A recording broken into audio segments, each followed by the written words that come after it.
Put a little money in my pocket, the rest down in my boot. We had used these interlude episodes in previous seasons to kind of shed light onto the current story that was unfolding in the season. So there'd always been a thought of maybe like at one point doing something that jumps even further back in time.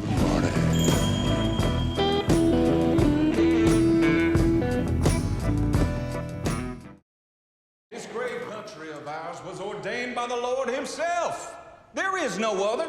There's always this level of writing something and then being faced with the realities of the production and then figuring out how you can still achieve that with the time that you have. Then the realities of having to cast that episode was just something we hadn't thought about. The idea was so outside the box that then it was like, well, shit, who are you going to get to play this? Because the audience is tuning in to see the cast and they're not going to get that. Minister here.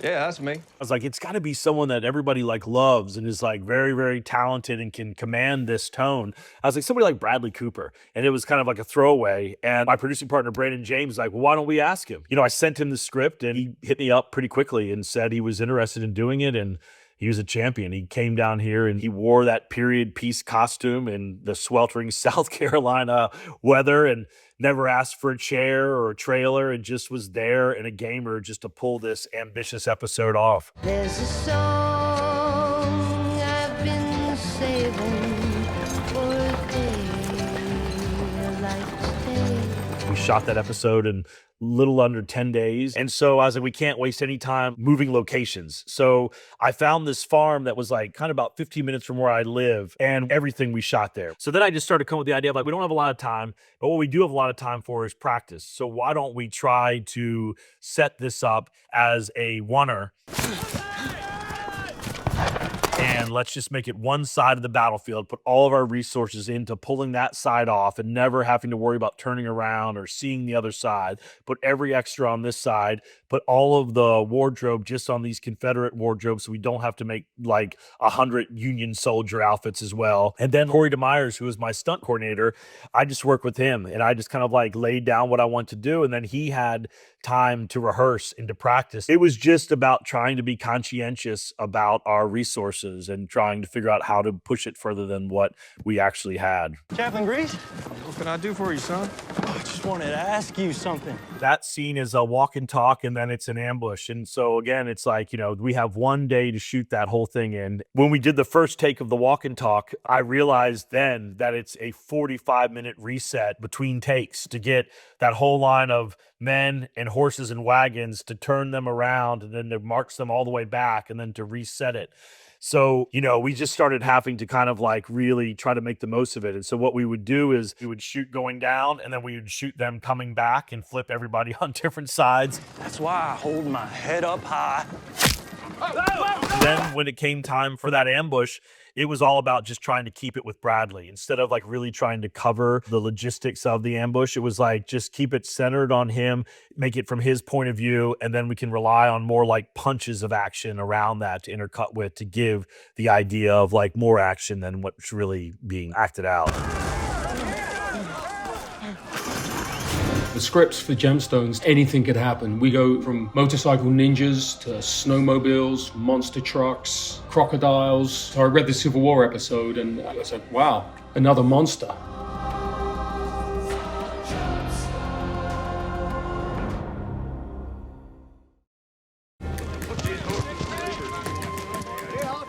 It was an entirely standalone episode so that it was supposed to look as different as it could be and yet be the same show. Given that there was a great deal of day exterior, I looked at a lot of the 70s classics. One of my favorites is The Outlaw Josie Wales. I think that's the best looking day exterior movie. It's beautiful. So that was my reference. And then Danny and I talked about classic photographs, for instance, the silver nitrate prints. Danny mentioned that. So we researched that large format. What lens is that on a Super 35? That's supposed to be a perfect representation of those photographs. So no direct light whatsoever. The guys are barely moving. In my mind, it's almost like ghosts, representative of these guys. They're gone now. Oh, I brought this. Yeah, little Bible. A little authenticity to this whole thing. I don't like for comedy. I am very passionate about making it look as good as it can look, and I let the actors worry about the comedy. Jody Hill, I talked to him about changing the look, and I told him a movie reference, The Ipcris File, the way it's framed, the way it's lit. I said, I'd like to go in this direction. I had the operators watch it, and when we'd be framing something up, we would use shorthand. I'd say more Ipcris, so more headroom. Find a beautiful frame and let the actors march inside that frame. We did that kind of thing. I think Gemstones is cool like that. It's an unconventionally shot show. I'd know you from anywhere. Where you shuffle that deck with one pinky out like a woman. Your name's Gemstone, right? For the other interior tent stuff, I lit the whole thing with candles and mirrors because you just can't replicate it with an artificial light. Well, I'm gonna win my money back from Rollins here. Or get pigeon-eyed drunk, whichever comes first. They're playing cards. It's a very difficult thing to keep interesting. So it was storyboarded to the nth degree. It's well covered. It's not over covered. We've got the above shots. We've got the over the shoulders. We've got the center shots. We've got the card shots. And it's really all about the two main characters' looks to each other as they're ripping off the general. Ooh-wee. Played him like a fiddle. Look at this. Major was watching me like a hawk, but never looked twice at you. Very much like Ipcris File. It's a tableau shot. It's a really cool shot of the inside of a tent. And there happens to be two actors in that shot. Cooper rises up behind him and just builds on him and builds on him. Strangles him. Chaos ensues. The table moves. The camera doesn't. They fall out of frame. Full. That's it. We talked about we should match the shot for the end. In the beginning, God created the heaven and the earth. The final shot, that is an exact match of the shot. Same lights, same candles, same everything. And so we ended up shooting the final scene of Bradley Cooper finding God.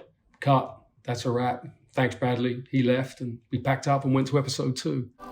And there was light. Getting this footage where you have an A-list star and it's a kind of a war epic, I felt like a kid opening presents every day.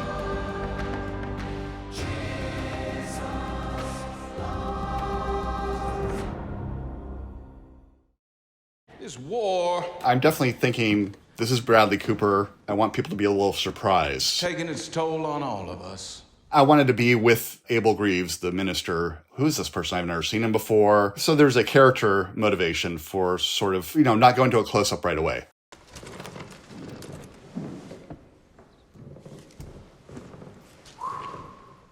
The service is done for today, friend.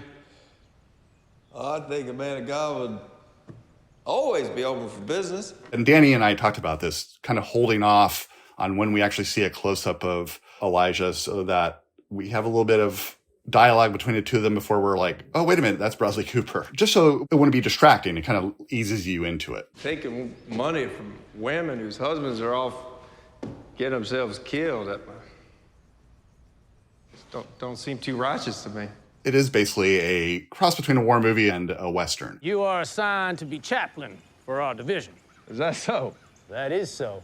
What makes it still a Gemstone episode, besides the fact that the main character is a gemstone, is how he acts. Well, does the position pay? $50 a month and free meals. $50. His dialogue is very gemstone-y. The selfishness, trying to get out of things, and there is sort of a dark humor. That's sort of what I think links it to the Gemstone universe. Say a prayer for my soul. I did already. Yeah, it's done. I've been praying this whole time, silently in my mind. I always have how actors work on my mind when I'm editing these scenes. When I was in college, my first goal was to be an actor, and it didn't work out. But because of my acting background, I think I have a good idea of what tricks that actors do. So I know when an actor is trying to sell something for their characters. And when I see someone doing that kind of moment over and over again, I'll make sure I get that in. Because it's like, oh, okay, this is something that this person knows about this character and wants to reveal. I tell people all the time, I ain't afraid of dying because I know Jesus. I know I'll be called into the kingdom of heaven when God wants me, and not a second sooner. Amen. Herman getting shot in the face, not seeming like it's going to come, because he does keep saying, I'm religious, I'm not afraid of dying, and then he even says, I'm never going to die. Besides, I ain't gonna die. Part of it is that he keeps going and going, and I think it gets to the point where it's like, oh, okay, this is not going to happen. So I think it's a timing thing. I dropped out the sound and you're in Elijah's head. And it gets muffled. And so when it gets to him praying, we're already set up that he's in his head and that he is, for the first time, praying to God.